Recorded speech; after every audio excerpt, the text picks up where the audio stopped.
Afinar o dissonante é o nosso permanente desafio.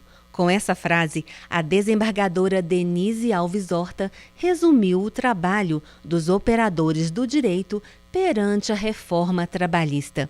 Para ajudar nessa tarefa, foi lançado o livro Direito do Trabalho e Processo do Trabalho, Reforma Trabalhista, Principais Alterações. A coletânea, com a opinião de 48 articulistas, pôde ser degustada pelos presentes ao projeto Leis e Letras, no auditório do edifício sede do TRT de Minas. A edição desse livro traz as novidades instituídas pela Reforma Trabalhista, Lei 13.467 de 2017, alterada pela MP 808, de novembro também de 2017.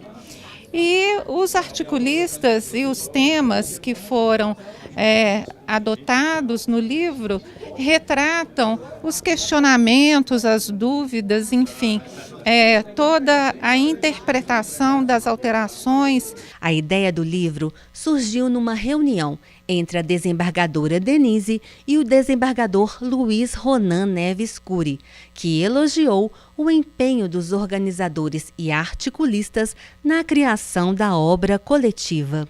Ele só se concretizou porque esses participantes, autores e organizadores se dedicaram assim, inteiramente, de forma com um vigor intelectual, com uma necessidade muito grande de colaborar para que se formasse uma doutrina do direito do trabalho, do processo de trabalho, pós-reforma do trabalho. O desembargador cita institutos do direito material e processual do trabalho impactados pela reforma. O impacto foi grande porque a questão não foi meramente pontual. Houve uma mudança, vamos dizer assim, de paradigma e até mesmo estrutural. E isso, assim, em relação a alguns aspectos que são muito caros ao processo de trabalho, ao direito do trabalho, que é exatamente o princípio da proteção, exatamente a concentração de provas em audiência, que é o próprio procedimento, a forma de instauração da execução.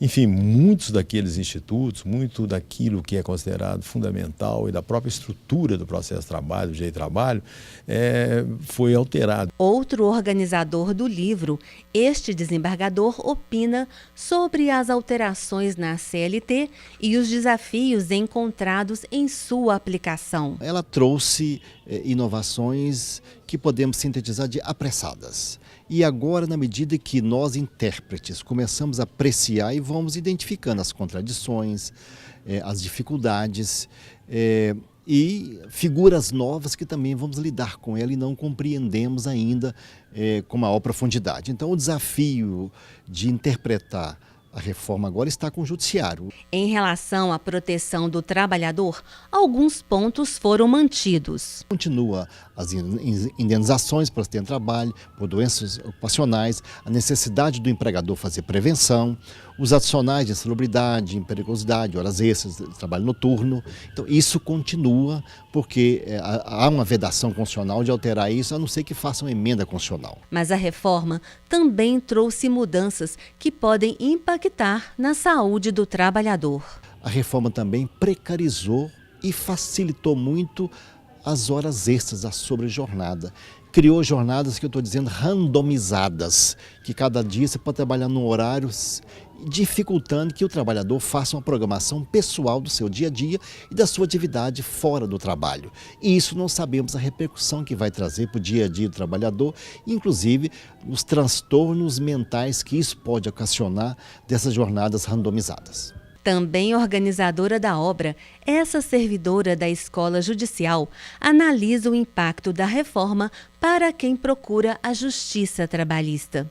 Dizer que a reforma foi 100% benéfica ou 100% lesiva não é muito indicado. Em alguns aspectos ela era sim necessária, e em outras ela trouxe sim muitos danos para o jurisdicionado trabalhista. A professora destaca aspectos que não considera benéficos. Existe uma diferença de forças muito grande entre empregado e empregador.